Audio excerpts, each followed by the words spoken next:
আসসালামু আলাইকুম। আপনি অনেক আনন্দিত যে আপনি একটা বছর অতিবাহিত করার পরে আরও একটা নতুন বছরের অপেক্ষায় আছেন। এটার জন্য আপনার আনন্দ করছেন, উল্লাস করছেন, আত্মহারা হয়ে গেছেন।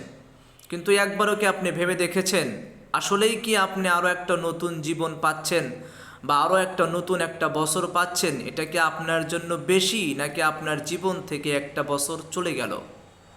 মানুষ হারিয়ে গেলে আনন্দ পায়, নাকি কিছু পাইলে আনন্দ করে? আপনি তো আপনার জীবন থেকে একটা বছরও চলে গেল, এটার জন্য তো আপনার দুঃখ পাওয়া উচিত, কষ্ট পাওয়া উচিত। একটা মানুষ যখন ভালো কিছু পায় তখন সেই ব্যক্তি আনন্দ পায়। যখন সেই ব্যক্তির কাছ থেকে কোনো জিনিস ছিনিয়ে নেওয়া হয় অথবা কোনো জিনিস যদি কেউ হারিয়ে ফেলে তখন সেটার জন্য সে আফসোস করে। কিন্তু আপনি আমি কি করছি? আফসোসের পরিবর্তে আমরা আনন্দ উল্লাস করছি। সে আনন্দ উল্লাস কি সঠিকভাবে? কেউ মদ, গাঁজা, গান বাজনা, বাদ্যযন্ত্র, যত কিছু আছে লক্ষ লক্ষ টাকা খরচ করে আমরা এটাকে আনন্দ করছি। অথচ রাস্তার একটা মানুষ, হাজার হাজার মানুষ, শহরের হাজার হাজার মানুষ, তারা কিছু টাকার জন্য নিজেদের সুন্দর একটা পোশাক কিনতে পায় না।